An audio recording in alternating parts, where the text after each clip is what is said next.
Will I sub 2 again after losing $180,000 from the note being called due or a due on sale clause? If you aren't familiar with SubTo, what it is I as an investor am going to take over someone's loan and the bank's not going to find out. The bank hates this, but it's not legal. In fact, there are Utah forms based on the Division of Real Estate that help us do this, right? So it's not illegal, but the banks hate it. What happened is the bank found out that I took over this loan and they called it due. I couldn't pay off the loan. I couldn't refinance because I didn't have written permission and I lost the property, right? And if you want to know more in depth, I have a video on my channel that dives more into how I lost the 180 grand. So I'll link that video here.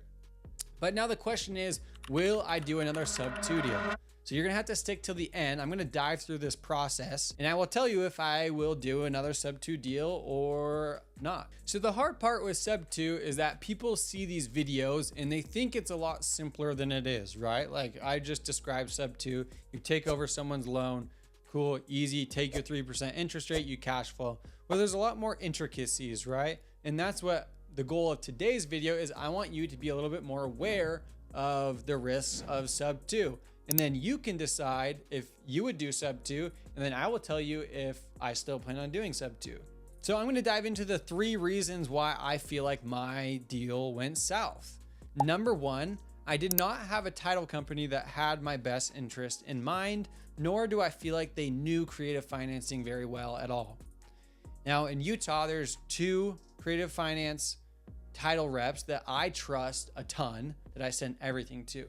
If you don't have a rep that you trust in this space, what I would advise is find people that do a lot of these deals and ask them, what title rep do you use?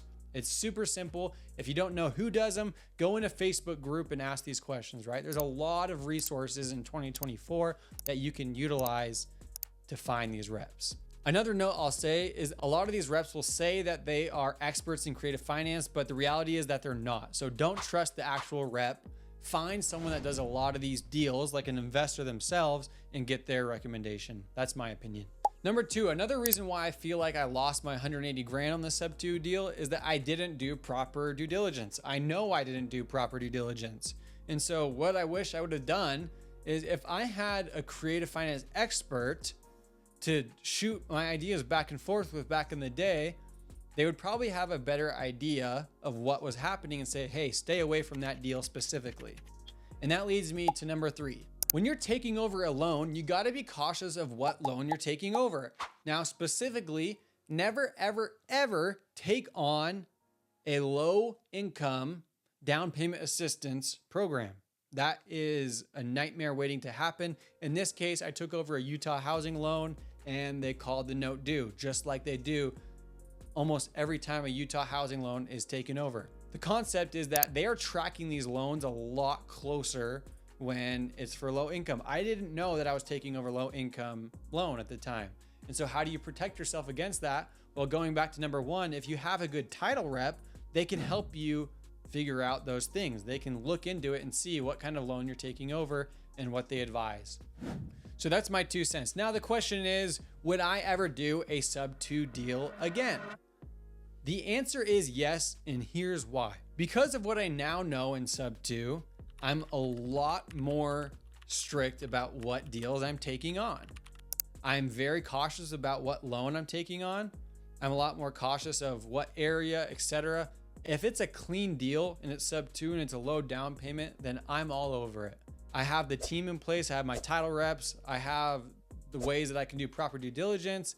And so for that reason, yes, of course I would do another SubTo deal. I still have that small risk of it getting called due, but I am comfortable taking on that risk for a low interest rate. So to recap what we've talked about, if I'm gonna do another SubTo deal on my own, these are the 3 things that I'm gonna look out for. Number 1, do I have a good title rep on my team? Right now I do, so I'm comfortable taking that on. Number 2, do I have experts around me that I can shoot back and forth on if this is a decent deal or not? Yes. Now, I've also done a lot more of these deals myself now, so I have the confidence to take it down myself because of what I've learned from my loss.